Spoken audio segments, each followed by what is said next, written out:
Okay, so now let's talk about the war between Russia and Ukraine. Why is China so reluctant in condemning Russia's invasion in Ukraine?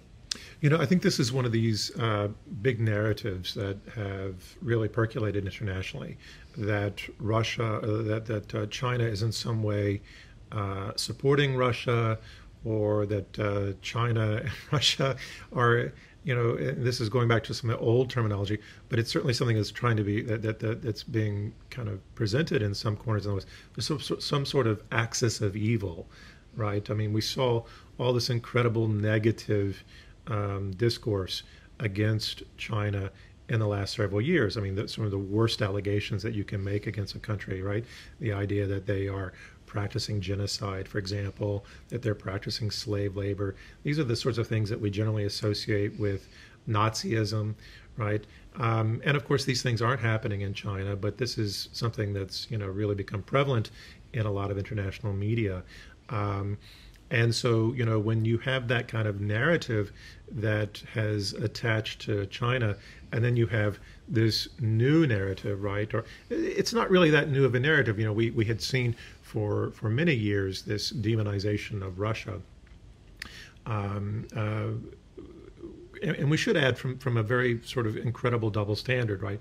Because what we've seen Russia doing in Ukraine and even in other places is only marginally what the United States has done in places like Iraq and Afghanistan and but Libya. These were voted like for United Nations. They supported Right, but it's not just one country invading the other. So this is a significant difference in this case. Well, in the case of the sanctions, no one has voted on this except the United States and whoever's decided to go. So the sanctions are unilateral in the case of Russia.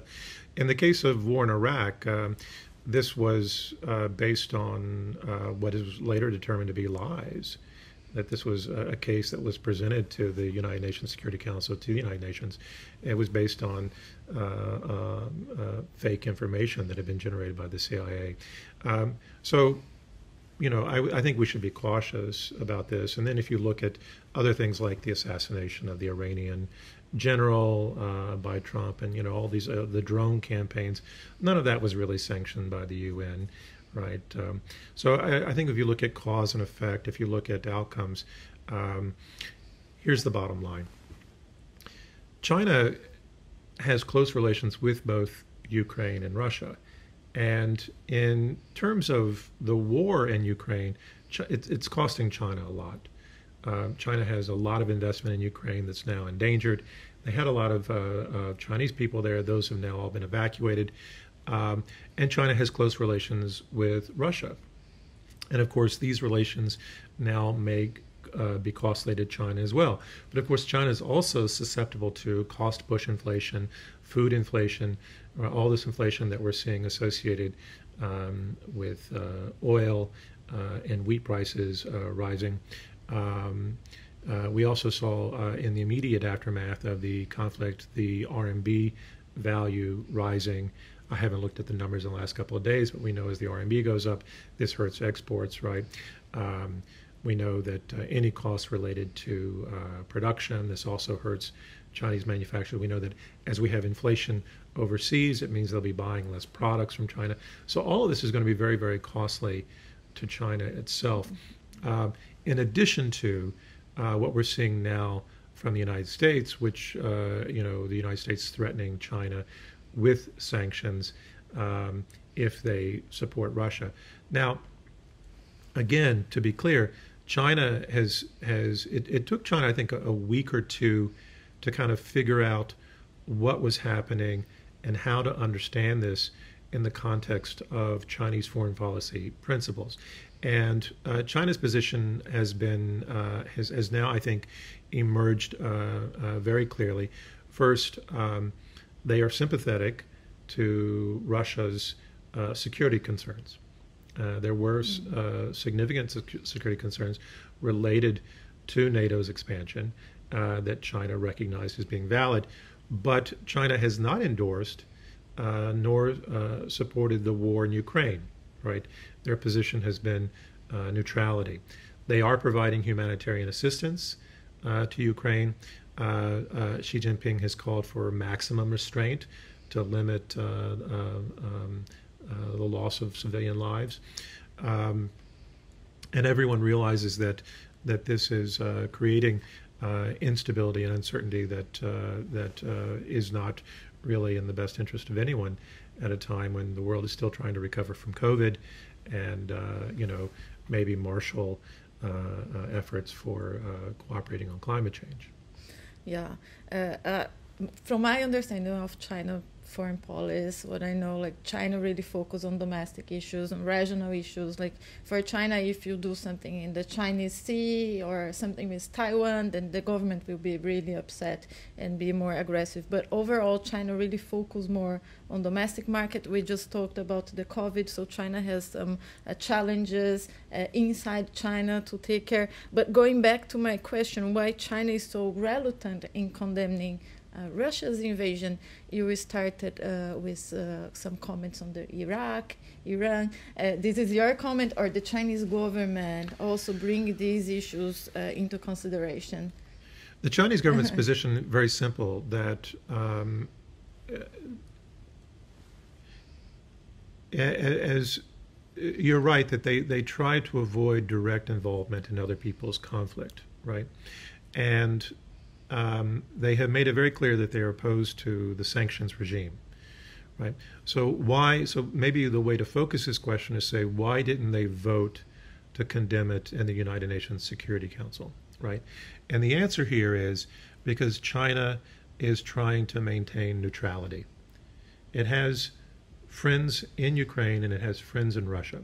It has said that it's sympathetic to both sides. It empathizes with Russia's security concerns, but it also empathizes with Ukraine's right to sovereignty. Okay, it has not recognized the Donbass regions, right? It has not endorsed the invasion. It has simply said, we're not going to come out for or against, right? Now, on the one hand, some people suggest that this is because in some way China is aligned with Russia, right?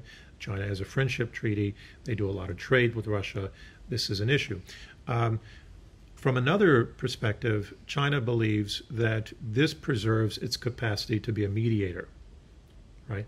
Because it has close relations, and it's the most powerful country that has both the economic power, but also the relationships with both countries, but also the logistical capacity to actually mediate and to nudge both sides, right? I mean, Beijing can push Kiev, but it can also push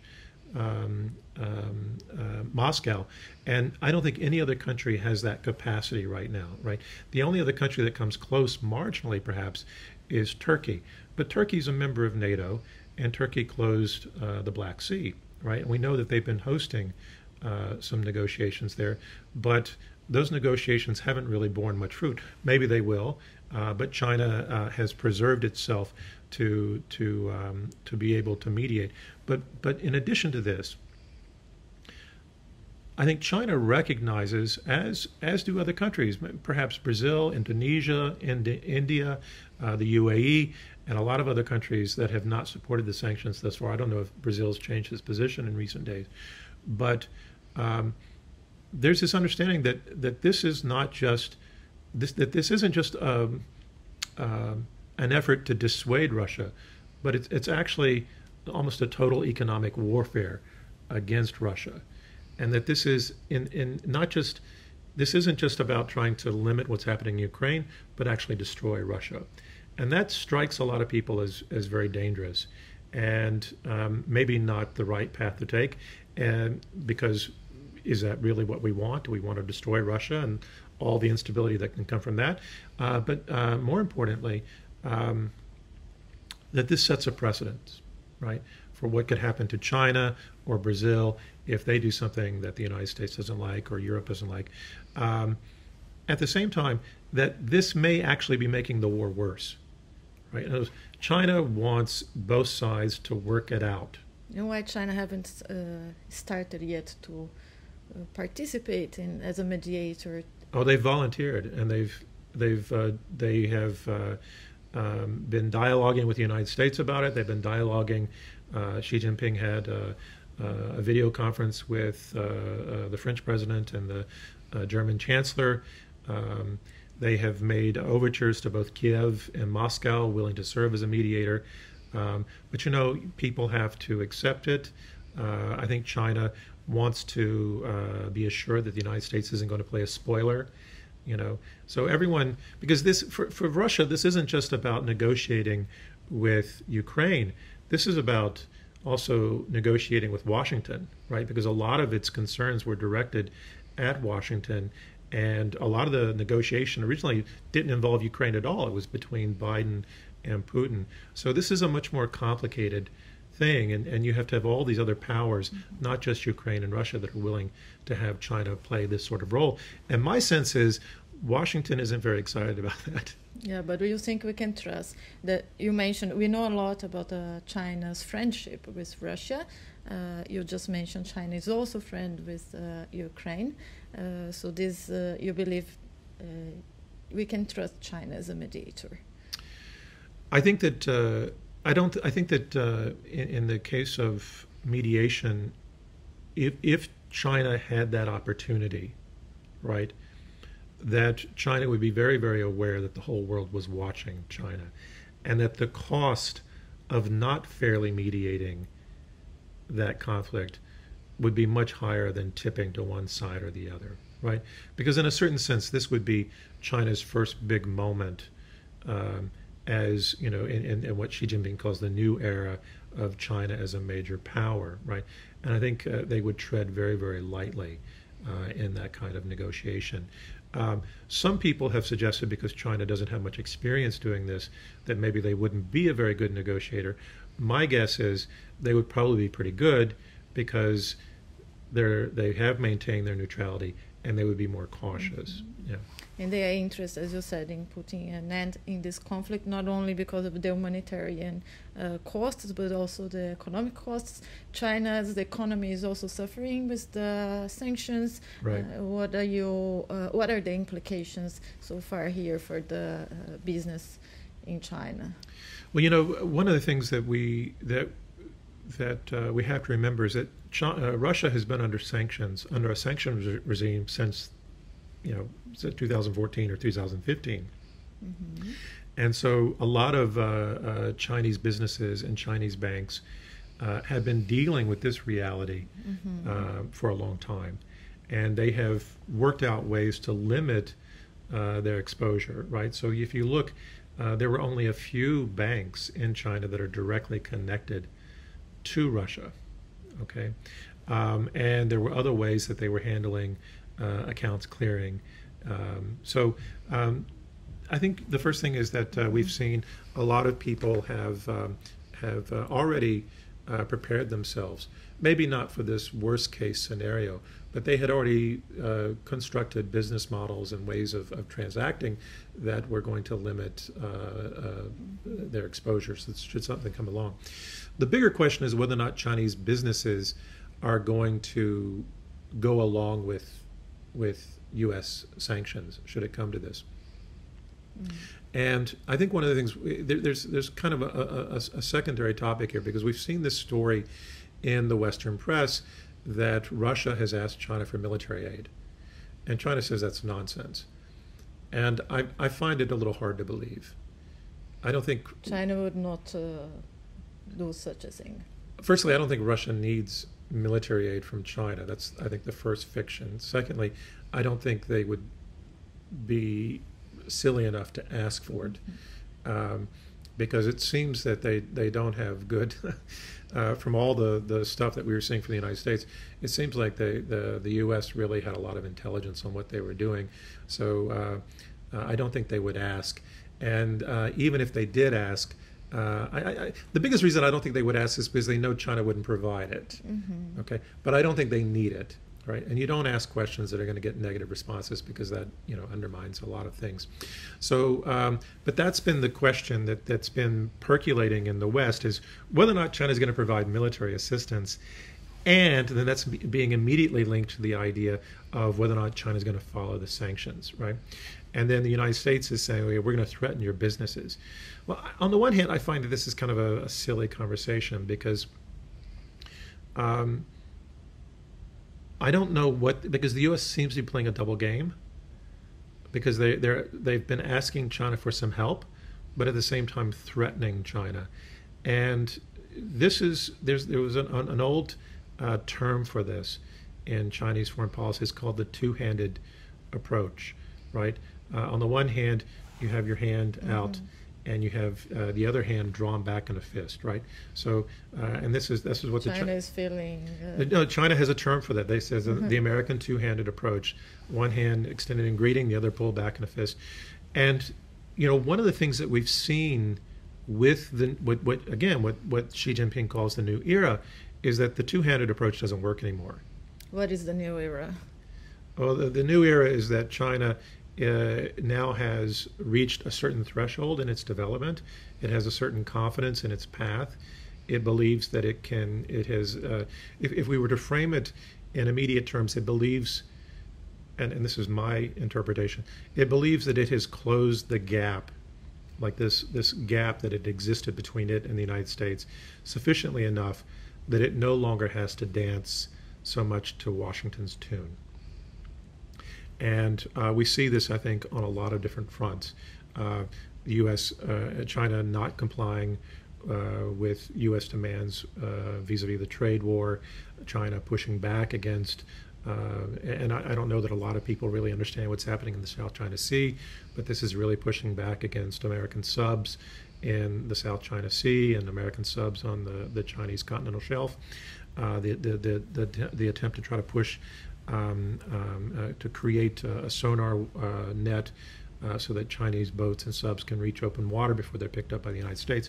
So all of this is sort of the broader context that China is now willing, not necessarily to confront the United States, but to take a stronger stand, right? And I think that we're going to see this taking place with Russia. I think we will see some Chinese companies walking a fine line, like where they can tune themselves to the U.S. sanctions, they'll do that. But if their main commercial interests are in Russia, right, and it may be that some Chinese companies have set themselves up now so that the ones that are mostly exposed to the Russian market are independent entities, and if they get sanctioned by the U.S., who cares? Again, because they've been preparing for this for a long time. So we can see here in a few weeks maybe China with this new era attitude being more proactive in this conflict. Actually I think what we're going to see in a few weeks is this reaching a resolution. I think that with China playing a main role or not? I think that remains to be seen, and it's really difficult to know what sort of role China is playing behind the scenes right now. But Russia is close, I think much closer to reaching its military objectives in Kiev. Zelensky, however you think about this war, Ukraine is losing it. And the longer it goes on, the worse it is for Ukraine, right? Zelensky asked for EU membership. He was denied. He asked for a no-fly zone from NATO. He was denied, right? The weapons and the aid that he's receiving are not enough to stop the onslaught in the cities, right? He's got a massive humanitarian issue. So he can either try to resolve this in some way or face total destruction, right? And so I think what we're seeing, there were reports that the last meeting, the third meeting, showed hints of promise. Israel has said that they're following the meetings very closely, and things are much more positive than is being reported. So my guess is that we're going to see some sort of breakthrough in the next week or two. And I think that China, if they're playing a role or not, they realize that this is going to be resolved in one form or another. And then the next question is going to be, okay, what comes next, right?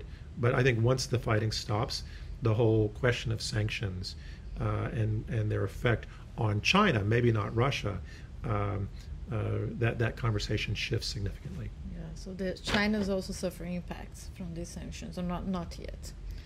Not yet, and it's not clear that they that if this is resolved sooner than we think, then they may avoid them altogether, right? Yeah.